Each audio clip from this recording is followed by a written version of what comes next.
Come on! That's what I'm talking about, you guys. Please, for the love of God, Marina, bring Rudiger right up to that office and give him whatever contract he wants, because we can't let this man leave. We cannot let Antonio Rudiger leave today, because today, you guys, he was the reason why we won this game. His experience, his determination, his hunger. The guy is a bully and a demon on that field. When you're challenging for the title, you need characters like this in your team. Of course, he's not Mr. Nice. Of course, that's not what he's about. But you need those characters and presences in your team because they stop you getting bullied. You see right at the end? Right at the end, he had no reason being in that beef then, but he made sure he was the main man in there. And all the Leeds players stopped. Whatever anger they had, it left their bodies. Yeah, these are the characters you have that win you titles, man. And for God's sake, his experience, his class, we can't let him leave.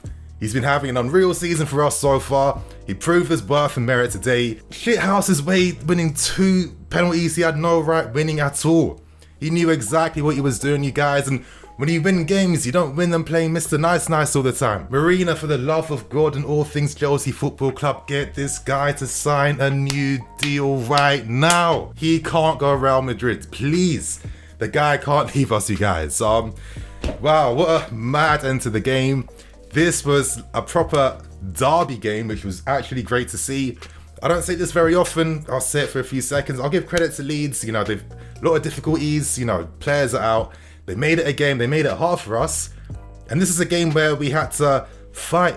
This is a game where we had to show determination to come back. And that's exactly what we damn well did, you guys. Now, you guys, I need to analyze the game now that Bahia is over. And I don't know, like, one thing I'm thinking here is that, you know, the reality is that this is Tuchel's first ever Christmas period.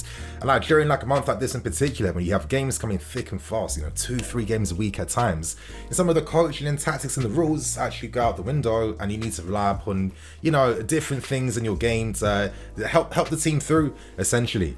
The reason why I say this is that some of the tactical tweaks we've been seeing over the past few games during this month, are they necessarily bringing like big rewards and benefits? I don't think so. You know, at times today, we're seeing a lot of the centre-backs playing as like cams at times, having to look to find creative passes. And I'm thinking, I'd like to see maybe your Mounts in those positions, or like a Kai Havertz in that position. I'd like to see Ruben in that position as well. You know, the creative players who can take more advantage in those types of areas. Instead, it was a lot of the defenders in those zones. It was a lot of Reece James driving the ball in the midfield as well too. I was just thinking that necessarily come to fruition where maybe the team could have benefited more if Reece James played more out wide the entire game, just bringing that consistent threat, and importantly, forcing back the Leeds wingers. You know, the good things we do under Tuchel comes from preventing teams' best attacking threats, and this month we've been seeing a lot of teams playing through our lines, you know, attacking down the flanks, targeting that left-hand side, which we see time and time again during this month, every season. And when times are hard, you guys, there's a reason why they target the left-hand side. I'm going to get onto that in a second. But for me, these are like those real tangible things that I'm seeing, and I'm not really finding the best or seeing the best solutions in game that's tackling those types of issues. That's why I think, for example, some of the attacking players under Tuchel still not really coming to life at all. They do a lot of good stuff off the ball, but we spent hundreds of millions on the new attack, and I just think that surely some of the management has to be on getting the best out of that. I mean, that's why this season, most of our defenders and some of our midfield players are our top scorers over the actual strikers and attacking players. And can it last like that forever? I don't personally think so. And I'm hoping that Tuchel finds some solutions soon, because I think we're not really getting the full potential of the team if the attack isn't there to gel. One example for me is Kai Havertz. This was a typical Kai performance that I've seen quite a lot under Tuchel. Of course, every now and then he does some good things, but it just feels like, what is his actual role? What is the system doing to get the best out of his game? Because Kai is a guy that can play that final ball. He can, you know, time his run inside the box as well too. He's good in the air. And it's like all the good traits he's good at, I never really get to see based on the system that we're playing in. You know, this doesn't make too much sense to me at times. You know, example, Reece James, like I was saying, want him to be out wide on the right, because one of the benefits behind that is that you're forcing back the Leeds fullbacks and the wingers. that would stop us getting attacked down the flanks, and maybe that would stop us conceding as many goals. But I just thought it was interesting because, you know, under Tuchel, we limit teams, we stop them. They rarely have any counter-attacks, any chances. And recently we're seeing teams just flooding men in the attack right now, playing with a different type of confidence. And I don't think we're doing too much to stop them. And, you know, for me, it's a symbiotic relationship, yeah? Of course, today, I'm talking about Tuchel, but don't think that I'm trying to deflect away from the players on the field as well. We saw the performances of our own two eyes from the players on the field. Do I have to name them and shame them? I don't have to do that. We know exactly who we're talking about today. In the field, maybe Ruben could have been better. Of course, Alonso as well has difficulties. Azpilicueta was not on it today as well too. I mean, you know, Timo Werner especially, you know, I can go on. But at the same time, it's a system also helping these guys too. I don't think so, because at times when Werner's got the ball out wide left, I'm thinking, first of all, why is he there? Surely, if you're going to play like that, you want more of a Hudson-Odoi player down that side, or a Mason Mount who can, like, you know, bring people into the game, who can get past his man, who can hold the ball in those positions. And most times, Timo's there, he's losing the ball time and time again, no options around him. And again, was he creating any shots today? Now, one interesting stat was that, you know, before this month, we were outperforming our SG. And normally when that does happen, that tells everything you need to know. Like, you know, the chances we've been creating aren't the best ones. Most of the times we're scoring from set pieces, holding the lead, and then picking teams off in the counter-attack. But that is not a sustainable way of scoring and playing. Eventually you are going to get found out.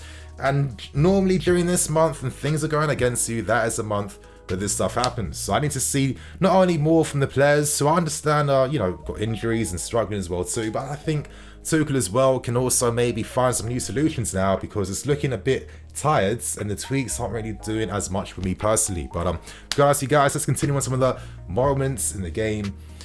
And I think discussing the goals really is the best thing to do. You know, we of course we conceded the first goal, Rafinha, in weird fashion as well. Alonso giving away a penalty, another individual error.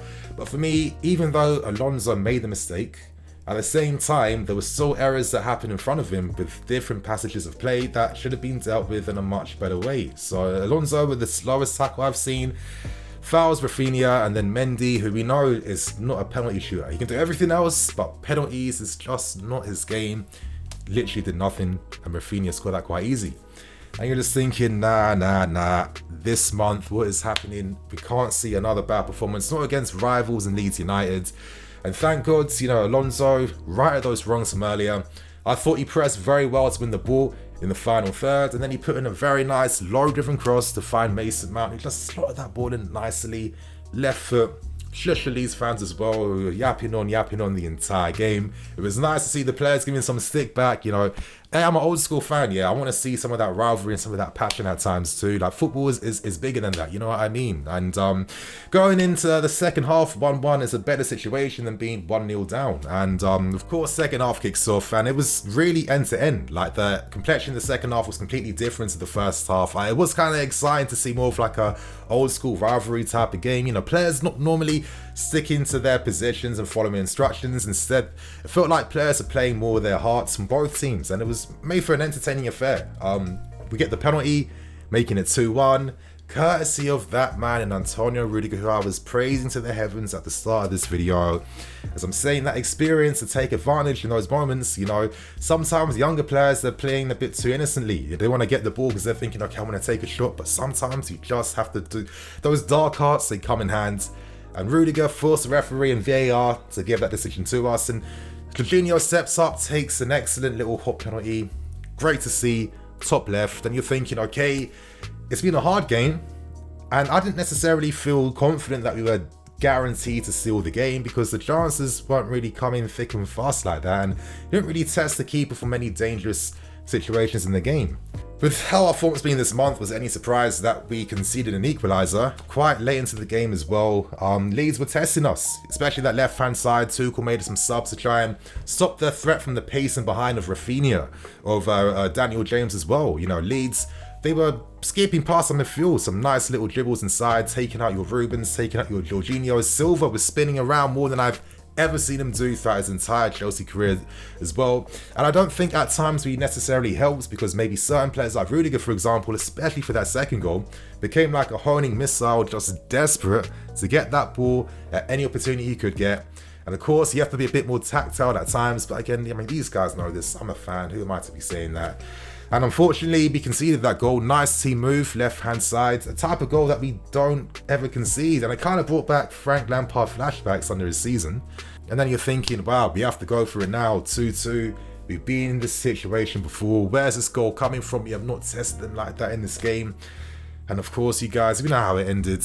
We know who stepped up for us, who won us the second penalty, shithousing us back to the top. Okay, not the top, but he's getting us his 3 points. And again, it was a great penalty from Jorginho, 3-2, and that was enough in the end to seal things. But I do think there was a lot of interesting questions posed in this game today. This was not the best performance we've seen. Not only was some players off point today, but I think that fatigue levels as well wasn't helping. And I also think it was a combination of all of that alongside the tactics that didn't make as much sense to me, because how did it really stop Leeds United and mitigate them? I'm not too sure. But regardless, you guys, we got the 3 points. This month, we'll have to play like this. You know, the beautiful football won't come back until players have more of a rest. And when we get players back like your Covers, your Kantes, your Chilwells, the big boys to come back, and then things will get good again. But right now, you guys, we've got to get behind these guys, keep supporting them, and hopefully ride this month out. So you guys, on that note, I'm in EFC. This is Blue Lines TV. I'll see you guys later for some more videos. Cool.